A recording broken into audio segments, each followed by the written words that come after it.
ভূপেন্দাময় হ'ব এইবাৰৰ বহাগ।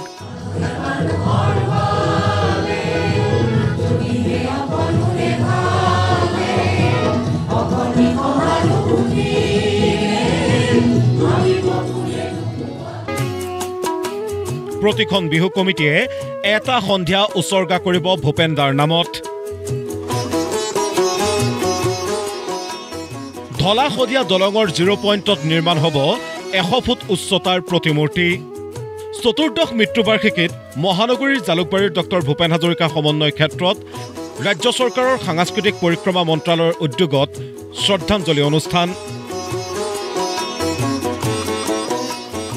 অনুষ্ঠানত অংশগ্ৰহণ কৰি সমাধি ক্ষেত্ৰত শ্ৰদ্ধাঞ্জলি জ্ঞাপন কৰে মুখ্যমন্ত্ৰী ডক্টৰ হিমন্ত বিশ্ব শৰ্মাই।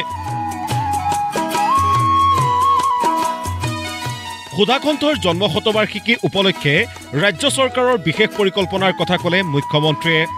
সুধাকণ্ঠৰ মানুহে মানুহৰ বাবে গীতটি মানৱ সমাজৰ গীত হিচাপে স্বীকৃতি দিবলৈ ৰাষ্ট্ৰসংঘক আহ্বান জনাব ৰাজ্য চৰকাৰে।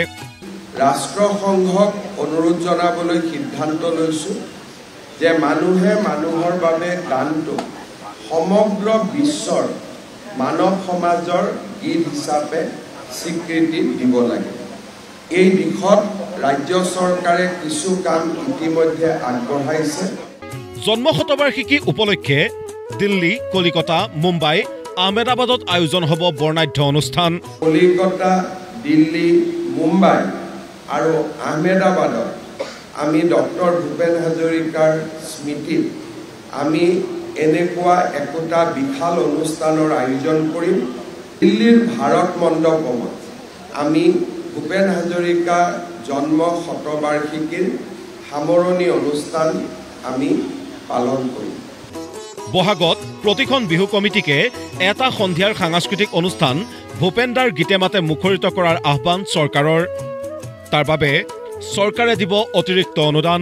বিহু কমিটিবিলাক যি অনুদান আগবঢ়ায়, এইবাৰ তাৰ লগত আমি আৰু কিছু অধিক অনুদান আগবঢ়াই এটা সন্ধিয়া ডক্টৰ ভূপেন হাজৰিকাৰ গীতেৰে, ভূপেন হাজৰিকাৰ মাতেৰে সজাই তুলিবলৈ বিহু কমিটিসমূহৰ লগতো আমি ইতিমধ্যে কথা বতৰা পতা আৰম্ভ কৰিছোঁ আৰু সকলো এই ক্ষেত্ৰত অত্যন্ত আগ্ৰহী। ধলা শদিয়াৰ ডক্টৰ ভূপেন হাজৰিকা সেতুৰ মূৰত নিৰ্মাণ হ'ব ভূপেন্দাৰ 100 ফুটতকৈ অধিক উচ্চতাৰ প্ৰতিমূৰ্তি।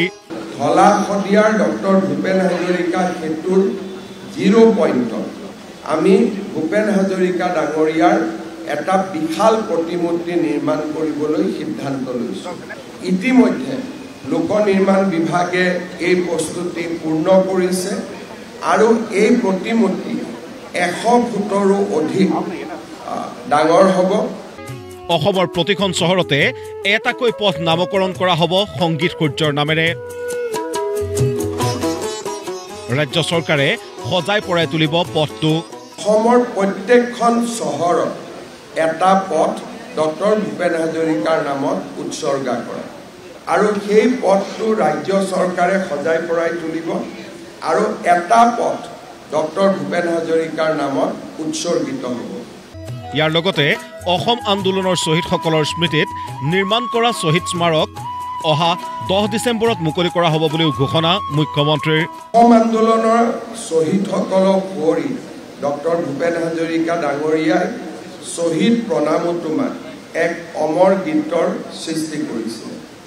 10 ডিচেম্বৰত আমি গুৱাহাটীত যিটো সুবিশাল অসম আন্দোলনৰ শ্বহীদ স্মাৰক নিৰ্মাণ কৰিছোঁ, 10 ডিচেম্বৰত আমি তাৰ শুভ উদ্বোধন কৰিম।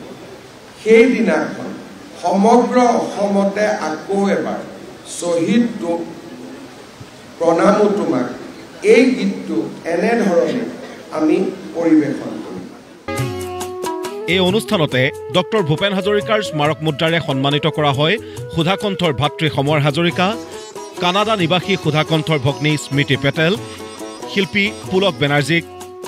হাতত বগা গোলাপ লৈ মানৱ শৃংখল কৰি ৰাজ্যৰ জ্যেষ্ঠ কনিষ্ঠ শতাধিক শিল্পীয়ে পৰিৱেশন কৰে সুধাকণ্ঠৰ কালজয়ী গীত মানুহে মানুহৰ বাবে।